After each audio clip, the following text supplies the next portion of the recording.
Carnegie Hall in New York City, the home of the world's greatest musical events. Today's event is one in a series of New York Philharmonic Young People's Concerts under the musical direction of Leonard Bernstein.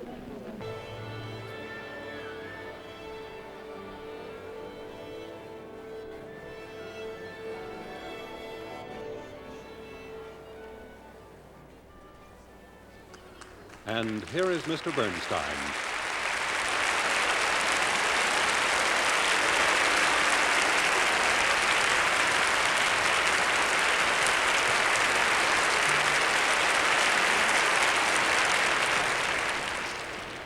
Good afternoon. Last year around this time, if you remember, we did a program here with young soloists, and I mean young. The oldest was 16, and the youngest, if I remember, was 9. Also, we had our young assistant conductors of the Philharmonic conducting the orchestra accompaniments for these young soloists. Of course, they were a bit older, as conductors have to be, because to conduct means to lead, and it does take a certain number of years for a young person to develop qualities of leadership. So our young conductors were in their 20s or even early 30s. And then, of course, if you remember, I conducted too, Peter and the Wolf, remember? And I seemed like Methuselah after all those others. But anyway, that program turned out to be such fun, and we had so many excited letters from you all that we've decided to do one just like it again this year. In fact, we're going to do one every year, a program given over completely to young people just like you, who happen to be marvelous performers on the piano or the violin or whatever. Now, of course, the big trouble is that there are so many marvelous young performers. You wouldn't believe how many I've listened to and found worthy to perform with this great orchestra. It makes it very hard to choose. But we have chosen, and for this program, we are going to hear a brilliant young pianist from Korea and 2 Americans, a fine cellist, and a really terrific soprano. And then after all that, this Methuselah will conduct something special for you. Our first young genius is the cellist, a boy of 16 named Lynn Harrell.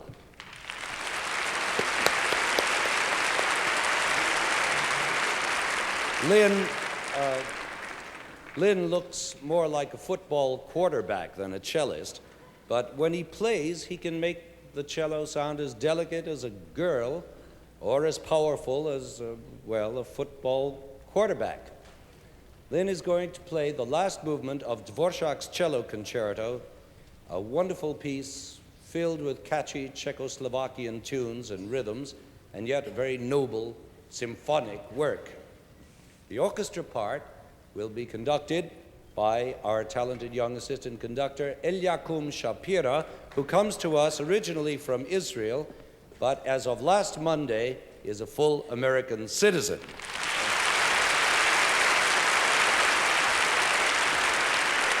Congratulations. I think you're going to be hearing a lot about both of these boys before very long. And here's the finale of the Dvorak Cello Concerto.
Our next young star is a Korean girl, also 16 years old, named Chung-Cha Kim.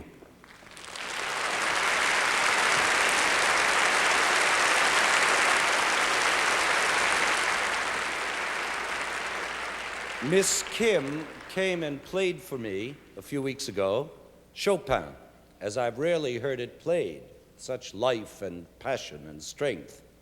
So today, Chung-Cha will play Chopin for you too, the slow movement of his beautiful piano concerto in E minor. And the conductor this time will be the gifted Russell Stanger, who comes from my town, Boston.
I tell you, there are a lot of pretty girls who play the piano, but they don't all play pretty like that.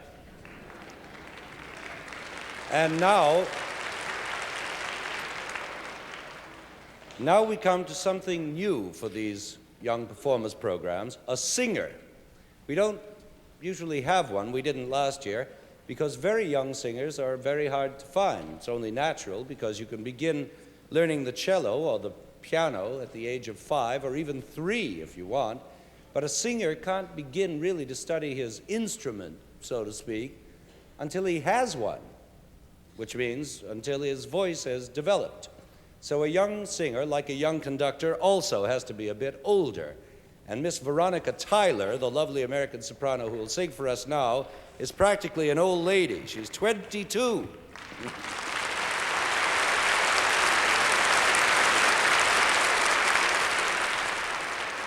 And our conductor this time is not much older than that, Mr. Gregory Millar.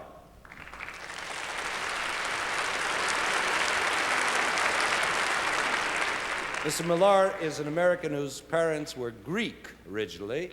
So you see, between Korea and Israel and Greece and Boston, we have quite an international gathering here today, a sort of musical UN. Miss Tyler is going to sing 2 charming arias, the first by the Italian composer Puccini, and the second by the Italian-American composer Giancarlo Menotti. The Puccini aria is from his beautiful opera La Bohème, and it's the song of goodbye, Addio, which the heroine Mimi sings in the 3rd act. The aria by Menotti, Miss Tyler will explain to you herself.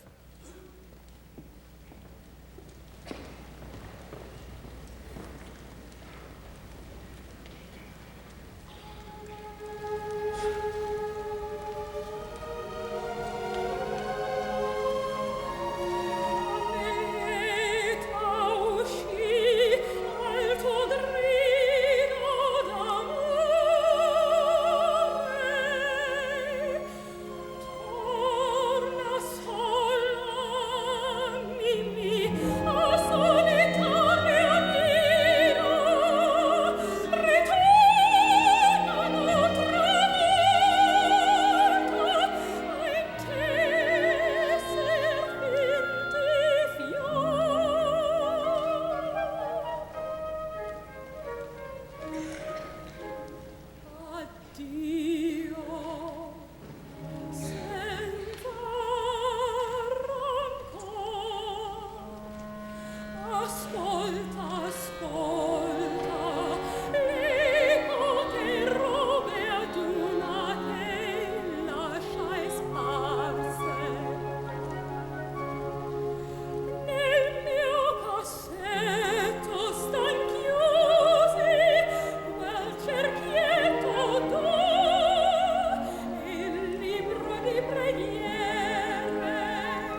was a goodbye song, so now I shall sing a hello song from Menotti's gay little opera, The Telephone. The heroine of this opera is a girl named Lucy, who has one great weakness. She loves to talk for hours on the telephone. Hello, hello, oh Margaret, it's you. I am so glad you called. I was just thinking of you. It's been a long time since you called me. Oh, I cannot come tonight. No, my dear, I'm not feeling very well. When, where, I wish I could be there. I'm afraid I must not. Hello, hello, what did you say, my darling? What did you say? Hello, hello, please speak louder. I heard the funniest thing. Jane and Paul are going to be married next July. Don't you think it is the funniest thing you ever heard? I know, of course.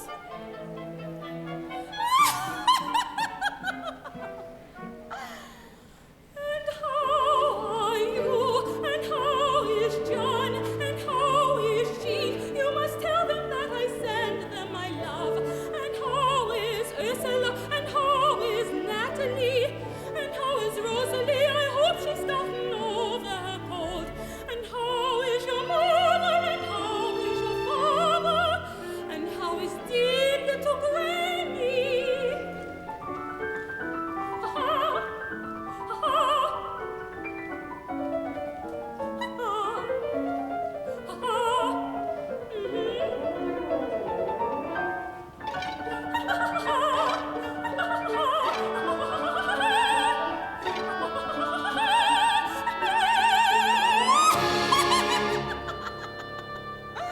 Oh dear.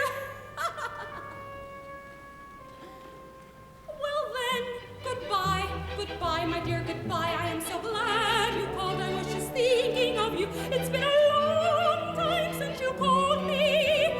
Yes, you already told me that.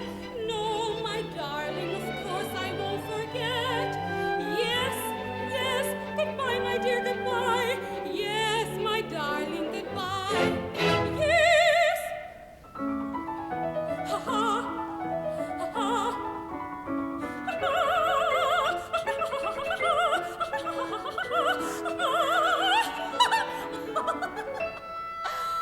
That's the funniest thing I ever heard.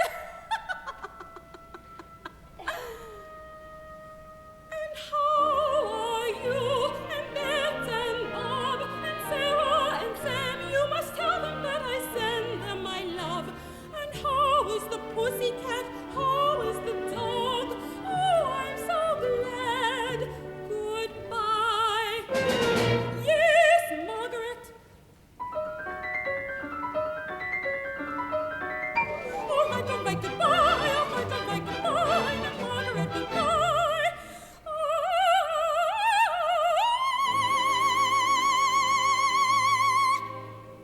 So long.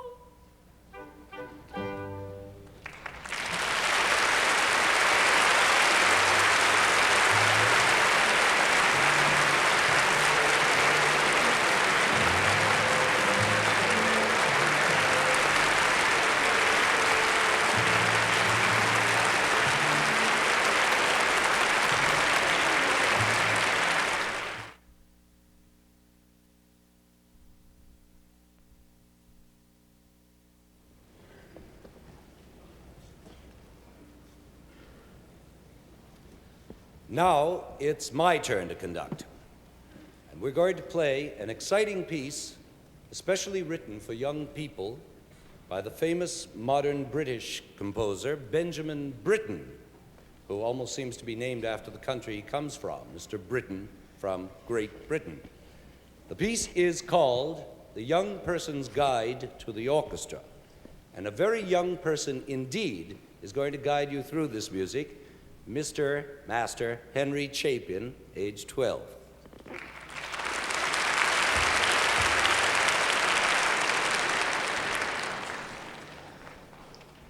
In order to show you how a big symphony orchestra is put together, Benjamin Britten has written a big piece of music, which is made up of smaller pieces that show you all the separate parts of the orchestra.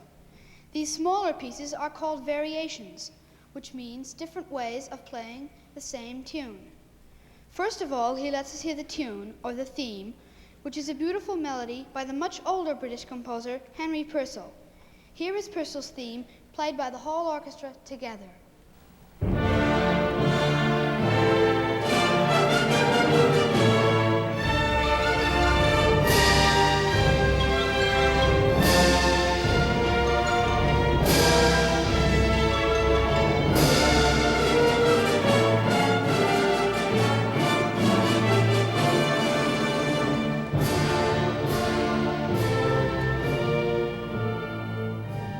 Mr. Britten lets you hear the 4 different families of the orchestra playing the same Purcell theme in different ways. First, we hear the woodwind family, the flutes, the oboes, the clarinets, and the bassoons.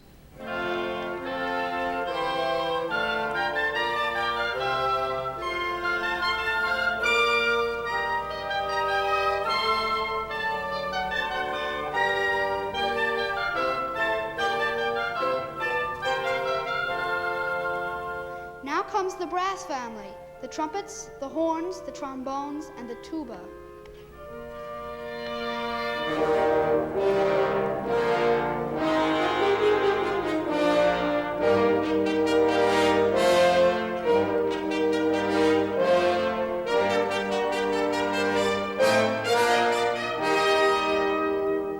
Now Mr. Britten arranges the Purcell theme for the string family, the violins, the violas, the cellos, the double basses, and of course, the harp.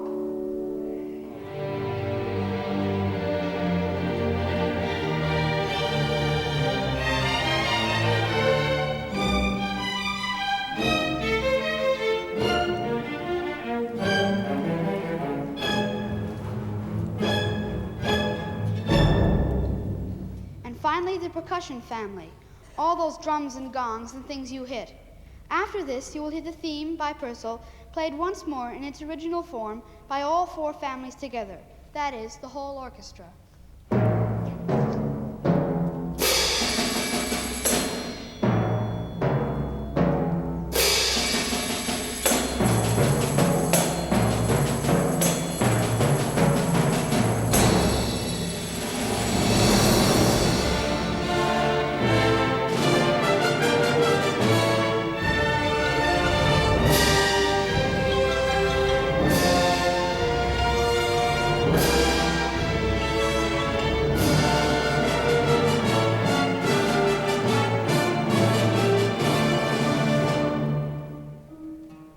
Now Mr. Britten begins to write his variations, one for each instrument in turn. He begins at the very top of the woodwind ladder with the little piccolo and the 2 flutes.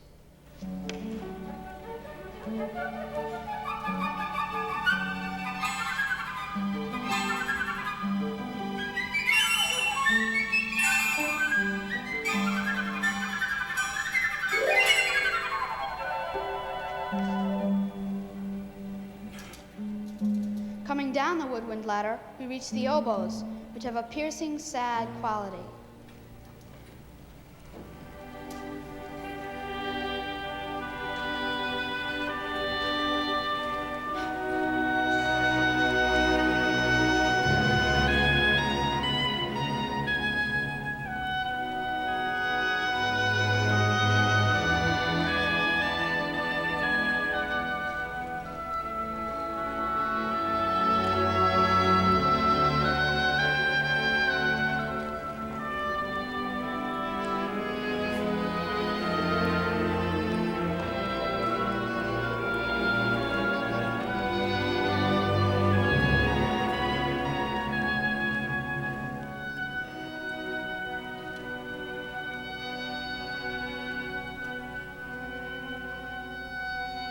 Next, the clarinets, which are so athletic they can play almost anything, and they make a beautifully smooth, mellow sound.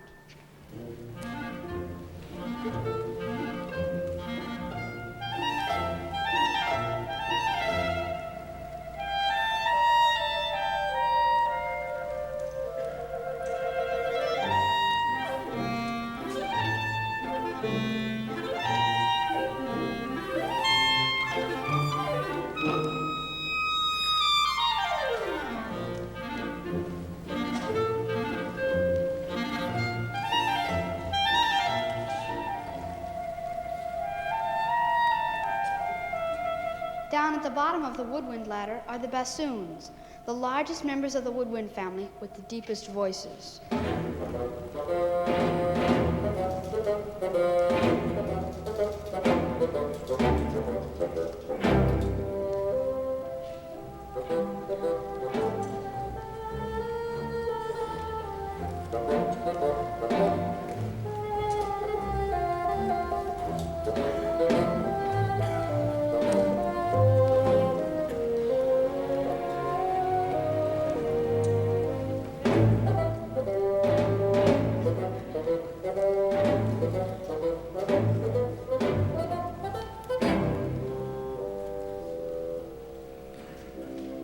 The next variation starts at the top of the string ladder with the violins. They play in two groups, first and second.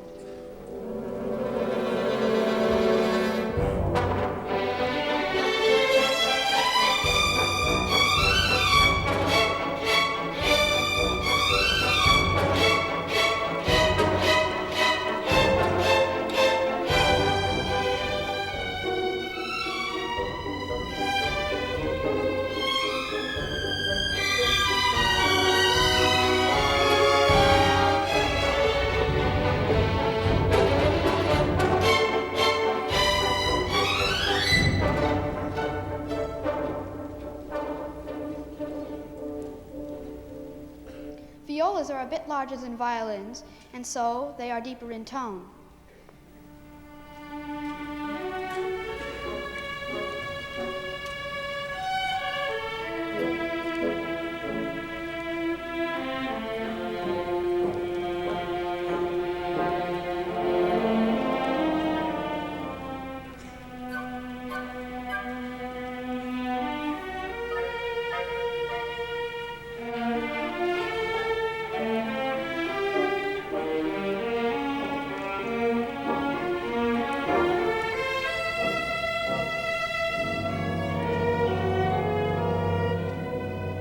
Cellos are even larger than violas, and their tone is rich and warm and wonderful.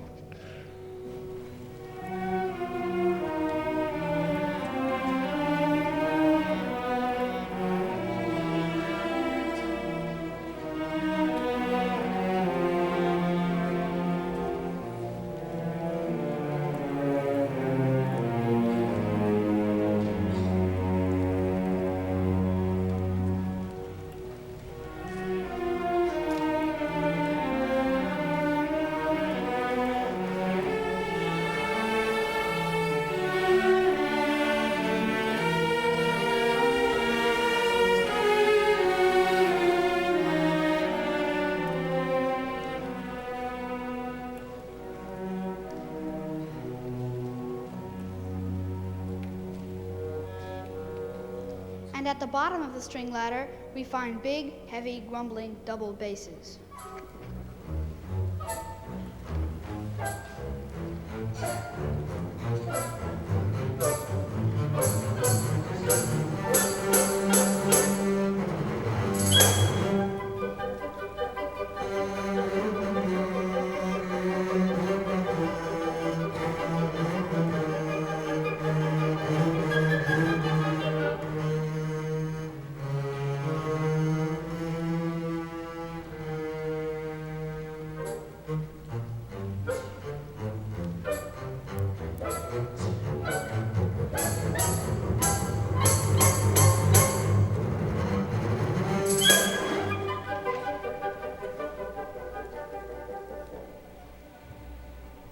The harp is a whole string ladder in itself because it can play as high as a violin and as low as a double bass.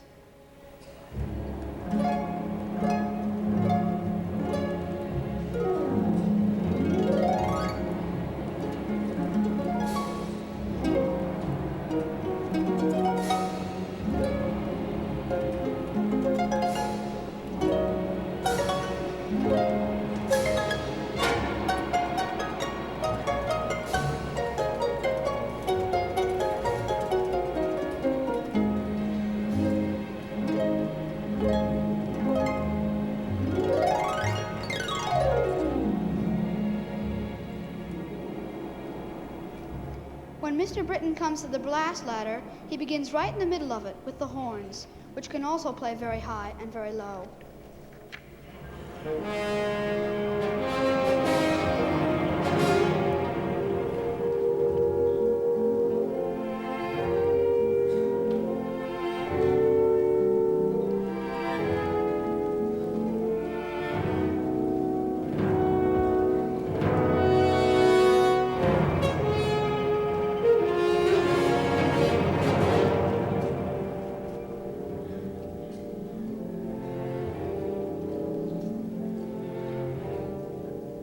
The trumpets are the highest brass instrument.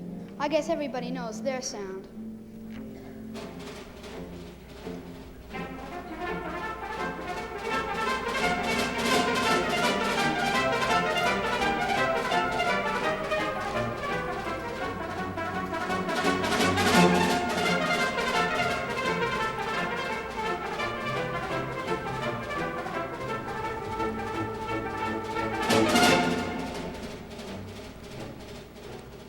The trombones have a low, heavy, stern voice. The bass tube is even lower and heavier. In fact, the lowest brass instrument of all.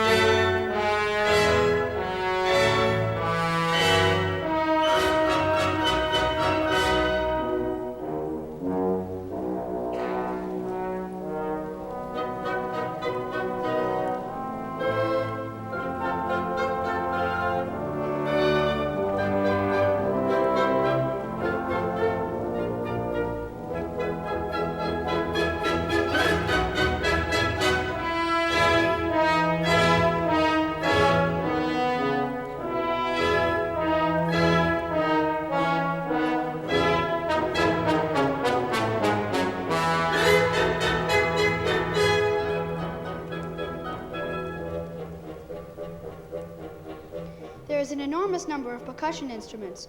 We can't play them all, but here are the most familiar ones. First, the kettle drums, often called the timpani.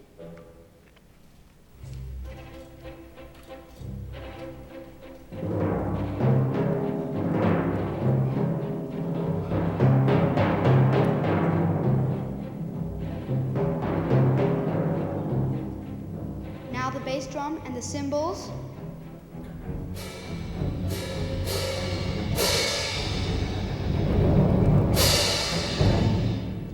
Tambourine and the triangle.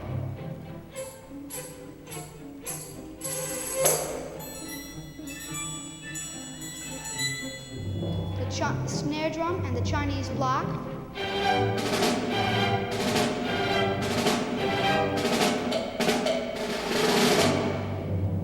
And the xylophone.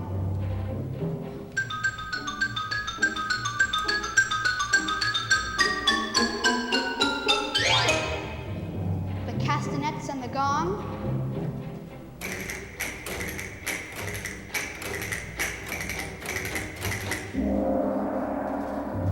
And finally, the whip.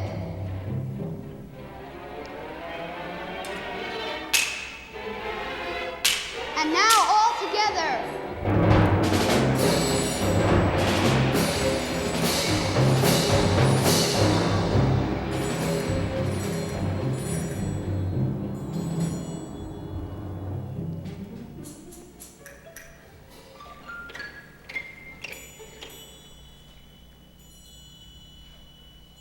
So you see, the composer Benjamin Britten has taken the whole orchestra apart. Now he puts it back together again in a fugue. The instruments come in one after another, in the same order as before, beginning with the piccolo. And at the end, when all the instruments have finally come in, the brass will play old Henry Purcell's melody, while the other instruments go on playing young Benjamin Britten's fugue.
From Carnegie Hall, another in the New York Philharmonic Young People's Concerts under the musical direction of Leonard Bernstein.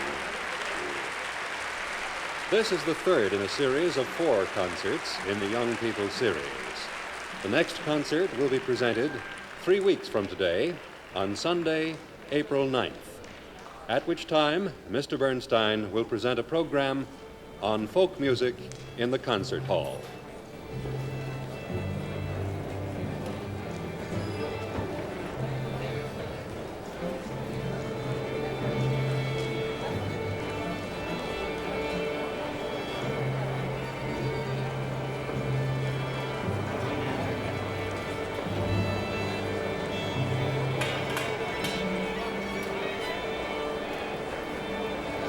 The preceding program was pre-recorded at Carnegie Hall, New York City, and was produced and directed by Roger Englander.